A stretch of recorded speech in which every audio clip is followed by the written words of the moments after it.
j'espère que vous allez bien.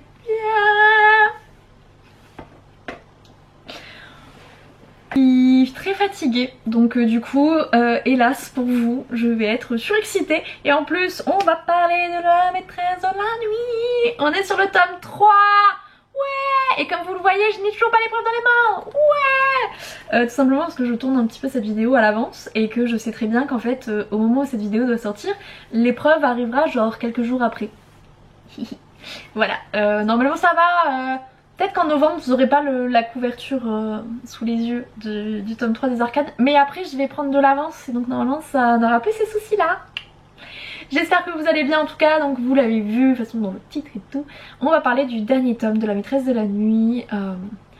Je suis tellement contente d'arriver à ce tome 3. Il faut savoir à la base que la maîtresse de la nuit c'était pas du tout prévu pour être une trilogie. Ça l'est devenu. Et le premier tome est sorti en janvier, donc ça me fait tout drôle parce que j'ai cette impression un peu de boucler l'année, alors que non, il arrive en octobre, on a encore grave le temps sur la fin de l'année. Mais je sais pas vous, mais dès qu'on arrive en septembre, je trouve que le temps s'accélère encore plus et que tout passe très très vite. Et du coup, ouais, je sais que là tout va s'enchaîner de manière ultra rapide, donc ça me fait tout bizarre un peu. Je suis tellement contente d'être arrivée à ce tome 3, je vais pas vous mentir, l'année a été tellement dure, les 6 premiers mois à enchaîner, à écrire, que là du coup ça y est, on arrive sur la fin des sagas et là je suis là un peu en mode genre ah ouais, ça y est quoi, on atteint la fin, on commence à boucler la plupart des romans sauf Honora, mais bon vous avez l'habitude, et les arcanes parce que le dernier tome arrive. Attendez, j'ai changé mon emploi du temps de sortie, je me suis rendu compte que j'avais merdé sur les dates. Ah, les arcanes de tarot, je pensais qu'ils sortaient en février mais non, ils sortent en mars prochain. Donc les arcanes ne sera pas terminé en 2022 parce qu'il y a 4 tomes. Mais c'est la seule saga qui perdure au-delà d'Honora, mais les Honora il y a un tome par an, donc voilà. Les arcanes, c'est vrai que ça a rythmé l'année 2022 et ça va rythmer le début d'année 2023. Et c'est vrai que ça me fait tout bizarre là, ça y est, la grosse trilogie finalement de l'année se boucle là. On va retrouver Cassiopée, pour rappel, dans le tome 2, ça avait mal fini, hein, parce que elle s'était fait trahir, again, mais cette fois par une autre personne qui peut-être s'y attendait absolument pas, qui était Silo, voilà. À savoir aussi que j'aimerais bien vous faire une vidéo un peu anecdote, truc que j'ai eu dans mon écriture et tout, en plus de celle-ci, qui reprendrait les 3 tomes en fait, sur les petites anecdotes, parce qu'en fait à la base Silo ne s'appelait pas Silo. Au moment en fait où j'ai été, je crois que je venais de terminer la correction et là je me suis dit putain mais en fait ce prénom je crois que je l'ai déjà utilisé. Et oui, j'avais déjà utilisé le prénom de base de Silo et donc j'ai dû changer une lettre, c'est pas du tout prévu. Mais du coup c'est vrai que ça fait bizarre parce que Silo, vous savez les silos de ferme, c'est vrai que ado, Silo, ce bouquin là il y a des prénoms, je sais pas trop d'où je les ai sortis, hein, derrière les fagots je pense. Mais voilà. J'aimerais bien vous faire une vidéo anecdote, mais on verra si j'ai le temps, si je suis pas trop fatiguée, vous connaissez un peu mais comment ça se passe quoi. Concernant du coup le tome 3, ouais, Cassiopée s'est fait trahir par Silo, et de la pire des manières possibles, puisque ce petit enfoiré lui colle sur le dos tout le meurtre des membres du conseil vampirique, à savoir que ces membres du conseil ils sont 13, Gabriel en fait partie, et Gabriel est le seul à survivre. Et c'est sa maîtresse, donc comment vous dire que ça fout mal, hein, ça fout très très mal. Et donc début du tome 3, hein, et ben on la retrouve, elle est couverte de sang, elle est dans la salle et il y a les cadavres partout, le sang, etc. Et elle va être emprisonnée. Et elle va faire la rencontre d'un personnage qui va foutre le bordel aussi bien dans sa vie professionnelle, voilà, dans la politique, les intrigues, de sa manière de... comment il va percevoir tout ça et comment il va changer l'intrigue de sa vie amoureuse, puisque je vous le rappelle aussi que dans le tome 2, Gabriel a très gentiment mis fin à leur relation. Voilà, c'est vraiment le tome 2, c'est le tome de... c'est un tome très transitif, hein, de transition. C'est pas le plus foufou de la trilogie très clairement, parce que il met en place plein de choses et notamment tous les éléments pour le tome 3. Le tome 3, accrochez-vous les petits potes, hein, parce que il est beaucoup moins romancé il y a beaucoup moins de romance dans le tome 3 que dans le tome 1 ou 2 par exemple. Le tome 2 était un peu plus comme ça, où on part un peu sur le côté politique de la chose. Le tome 3 c'est très renforcé parce que Cass va très gentiment s'opposer à Silo, et pour ça il faut qu'elle rentre dans la politique. Donc j'ai adoré, vraiment j'ai adoré écrire ça, et je me rends compte que avec Honora j'avais un petit peu fait, vous savez, ces luttes de pouvoir dans le tome 1 et même dans les autres tomes d'Honora, mais là vraiment j'ai pu creuser ça beaucoup plus à fond sur le tome 3, et c'est un truc que j'adore. Ah, les intrigues de cour, les complots, les trahisons, c'est pour ça que je pense que j'ai autant aimé aussi écrire La Maîtresse de la Nuit, parce que j'ai pu me lâcher sur quelque chose que j'avais pas encore exploré. Thèmes que j'aborde dans La Maîtresse de la Nuit, c'est des thèmes que j'ai l'habitude, hein. La mort, le deuil, la trahison, l'amour, l'amitié, etc. C'est des thèmes un peu de prédilection chez moi, on va pas se mentir. Mais j'ai pu l'explorer dans un truc que j'avais envie de faire depuis très longtemps, tout ce qui est politique et les intrigues de cour. C'est vraiment un grand kiff, c'est quelque chose que j'adore. Et là c'est vrai que j'ai pu l'expérimenter vraiment, j'ai pu pousser ça à fond dans le tome 3 de La Maîtresse de la Nuit, et puis aussi toujours aborder les petites questions de la place de la femme dans tout ceci, comment le physique des femmes les dessert dans ces luttes de pouvoir, ce genre de choses, parce qu'évidemment vous vous doutez bien qu'avec moi il y a toujours des petites réflexions sur ça, hein. On ne change pas une équipe qui gagne, hein, sur le féminisme, donc oui, il y a forcément des questions comme ça qui sont soulevées, mais j'ai adoré en fait, c'était trop cool. J'avais vraiment peur parce que le tome 2 avait été un peu difficile pour que je me lance dedans. Et en fait, si vous voulez l'arrivée de ce nouveau personnage dans le tome 3, je vous dis pas son prénom, mais je pense qu'au bout de 4 chapitres, vous verrez de qui je parle. Ce personnage, en fait, il est arrivé tout de suite dans le livre. Il arrive vraiment tout de suite, je pense, pas Day One, mais vraiment, je pense qu'au chapter 1, il arrive, tu vois. Et il m'a tout de suite permis en fait de m'embarquer dans mon histoire, parce que je savais la fin, je savais une partie de l'intrigue, mais j'avais pas l'idée du début, je savais pas trop comment amener les choses et tout.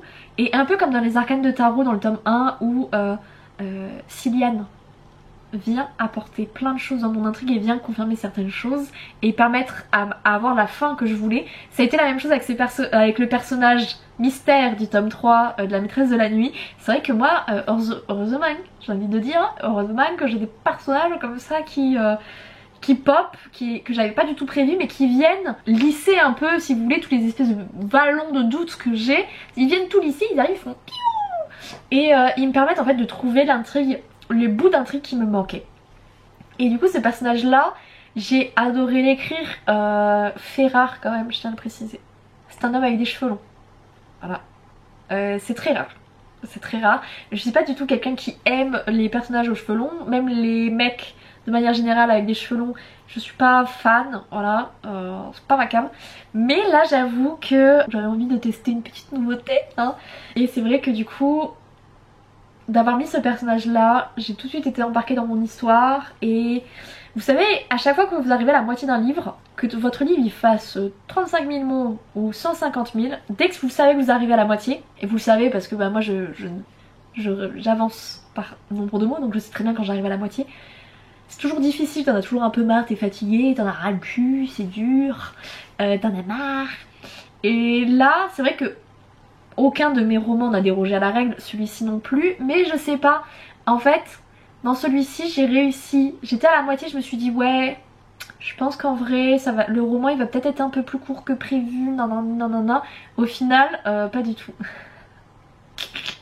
À chaque fois je me dis ouais, à tel nombre de mots il va se passer ça, je suis toujours à la bourre à chaque fois que je le dis, voilà. C'est pas mal en fait parce que première moitié, t'as ce côté de on met tout en place, on commence à faire monter la tension, et alors après passer à la deuxième partie du bouquin, ça s'enchaîne. Alors là mon petit gars, prépare-toi, c'est trahison sur trahison, je te retourne le cerveau pour arriver à cette fin, tel personnage fait ça qui va avoir tel impact, enfin c'est très bien, c'est très cool. Mais c'est vrai que ouais, La Maîtresse de la Nuit sur le tome 3, il y a moins de romance. Et en même temps on a un personnage qui prend conscience de ses rapports aux autres. Faut se rendre compte que Cassiopée a vécu la majeure partie de sa vie toute seule, à l'écart des autres, on l'a beaucoup repoussée. Donc la peur de l'abandon personnifiée c'est elle, voilà, la peur de l'abandon et Daddy et Mommy issue à fond, hein, très clairement. Ce qui fait que je peux pas juste sortir d'une romance en disant ah, elle se finit avec tel gars et tout, tu vois. Déjà parce que c'est pas dans ma manière de faire les choses. Et ensuite parce que mes personnages ils évoluent comme nous tous. Et c'est ça qui je pense font que certains livres sont très bons, c'est que les personnages ils évoluent. Et Cassiopée elle évolue sur son rapport à l'amour notamment, amical et amoureux, mais bon là pour le coup c'est plus amoureux. Et du coup je pouvais pas juste la faire finir avec Gabriel en mode bah c'est bon, elle finit avec, ils se réconcilient sur l'oreiller, c'est fini. Non, parce que elle doit avoir un énorme travail sur elle-même et donc je pouvais pas juste continuer, il se rabiboche au bout de 2 minutes parce que le danger les guette, tu vois. Fallait que ce soit plus intense que ça. Et donc je sais pas si la réponse que j'ai apportée à la romance plaira à tous. Je sais déjà très clairement que tout le monde ne va pas être d'accord avec la fin que j'ai prévue. Sur la partie politique je pense que ça ira. Sur la partie amoureuse j'ai si un petit peu plus mitigée. Donc bon je verrai bien vos retours dessus. En tout cas moi je l'adore. C'est normal, c'est moi qui l'écris, hein. Si j'étais pas contente ce serait un peu inquiétant. Mais c'est vrai que j'aime... Enfin la fin est en adéquation avec mes personnages, avec l'intrigue, la manière dont j'ai amené les choses. C'est une fin qui s'explique. Elle ne conviendra peut-être pas, mais par ce que j'ai apporté dans l'histoire, elle est logique. Et déjà c'est déjà pas mal, hein. Mais c'est vrai que pour Cassiopée, bon de toute façon à partir du moment tome 1, tu as elle qui navigue entre le mari et l'épouse, bon ça pouvait pas être une romance classique. C'est pour ça que dans le tome 2 aussi je trouvais que la romance était un peu plus tranquillou bilou parce que c'était plus monogame, elle a un seul partenaire. Bah oui mais non, c'est pour ça aussi, tu vois, j'aime trop pour Cassiopée. Pouvait pas partir sur quelque chose de simple, hein. Son histoire d'amour ne pouvait pas se terminer de manière facile, c'était impossible enfin, on se serait fait chier. Donc voilà, je suis pas sûre que la romance, le point final de la romance vous plaira dans le tome 3. Moi je sais qu'elle m'éclate, c'est pas des choses que j'ai l'habitude d'explorer dans les autres bouquins, donc comment vous dire que là je me suis fait plaisir, je me suis éclatée. Donc voilà, j'espère en tout cas que ça va vous plaire de ouf. Je suis vraiment genre, je me suis tellement éclatée pour écrire ce bouquin. Je sais pas, genre, je l'ai écrit en 3 semaines à peu près. Donc tout septembre. Et je sais pas, j'ai eu l'impression que tout est passé super vite. Mon écriture elle m'a portée sur mon mois de septembre, elle m'a trop fait du bien. Et ouais, c'était trop agréable. C'était tellement agréable d'écrire. Puis là en plus ça se calme un petit peu sur ma vie personnelle, ce qui fait que ça a été plus facile aussi d'écrire, de pas avoir la tête ailleurs, etc. Et du coup je suis très contente parce que Cassiopée a la fin qu'elle mérite. Elle a l'histoire qu'elle mérite. Et j'ai pu moi m'éclater sur tout ce qui est politique, intrigue, complot. Et c'était trop cool. Et du coup j'espère vraiment que vous sentirez à quel point je me suis amusée dans ce tome 3. Ça me fait plaisir parce que j'ai eu des retours, notamment faits rares. Mais sur Facebook j'ai quelques personnes qui me laissent des commentaires. Et du coup j'ai une personne qui m'a dit ouais je suis en train de lire les 2 tomes et tout, j'aime trop. Et du coup je suis là en mode oh ça me fait tellement plaisir. Et j'espère tellement que je vais avoir des petits retours oh ton tome 3 mais mamma mia il est génial. Et j'espère parce que c'est vrai que celui-là je me suis vraiment amusée, je me suis vraiment éclatée. Et je pense aussi que d'avoir changé mon rythme, je subissais moi mon écriture. Je pense que ça va se sentir. En tout cas j'espère que ça se sentira parce que moi j'ai adoré vraiment du fond du cœur. Et j'espère que du coup ça va être votre cas. Je vais pas continuer plus longtemps parce que sinon après les vidéos elles sont trop longues et tout. Et les vidéos présentation j'ai pas envie. De toute façon si vous êtes là, si vous avez sans doute potentiellement acheté les 2 premiers tomes, j'espère que ça va vous plaire. Et n'oubliez pas hein, la précommande c'est super important. Même si vous n'allez pas le lire tout de suite, ça permet la précommande, en fait vous le précommandez et quand vous arrivez le jour de la sortie ça se transforme en vente et donc ça améliore le classement Amazon du livre. Et plus un roman est bien classé dans son top, et mieux il a une meilleure vie en fait. Et sur un tome 3 c'est super important parce que si les gens voient que ben voilà il est dans le top 5 de fantasy par exemple, ils vont se dire oh c'est un tome 3 mais il est haut, c'est qu'il doit plaire, etc. Donc il y a d'autres personnes qui vont se dire il faudrait peut-être que j'achète le tome 1 pour voir, et donc potentiellement ça fait rentrer plus de lecteurs. Donc surtout si vous avez l'intention de l'acheter mais vous hésitez parce que vous n'avez pas encore terminé, vous n'avez pas encore commencé, précommandez-le quand même, c'est toujours utile pour moi, c'est toujours utile pour la sortie de ce petit bébé. Merci, voilà, du fond du cœur, merci à tous ceux qui précommandent à chaque fois, qui laissent des évaluations, qui laissent des commentaires sur Amazon, sur d'autres plateformes et tout. Merci du fond du cœur. Moi je vais vous laisser là, je vous fais à tous et à toutes de gros bisous, je vous aime tous très fort. Ciao ciao.